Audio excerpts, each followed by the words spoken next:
तुम्ही कधी असा पदार्थ खाल्ला आहे का जो फक्त पोटच भरत नाही तर तुम्हाला तासनतास ऊर्जा देतो?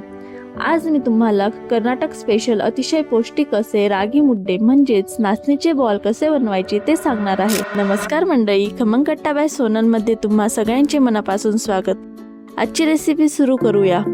सर्वात आधी एक सिक्रेट टिप, 1 चमचा रागीचे पीठ थोड्या पाण्यात मिक्स करून त्याची एक स्मूथ स्लरी तयार करून घ्या। हे मिश्रण जेव्हा आपण उकळत्या पाण्यात टाकू तेव्हा मुड्डे अजिबात चिटकणार नाहीत आणि गाठीही होणार नाहीत। एका पातेल्यात 2 कप पाणी गरम करायला ठेवा, त्यात थोडे मीठ टाका।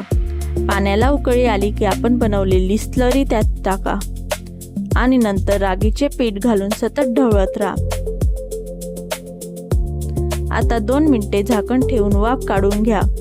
त्यानंतर हे मिश्रण एका भांड्यात काढून घ्या आणि त्यात थोडे साजूक तूप टाकून पीठ व्यवस्थित मळून घ्या, त्यामुळे मुड्डे छान मऊ होतात। आता ही सर्वात महत्त्वाची स्टेप, पिठाचा छोटा गोळा एका बाउलमध्ये घ्या आणि बाउल गोल फिरवा, त्यामुळे तुमचे मुड्डे छान गोलाकार आणि परफेक्ट तयार होतील।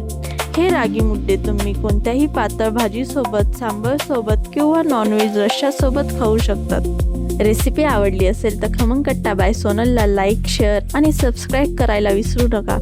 पुन्हा भेटूया अशाच एका नवीन रेसिपीसह।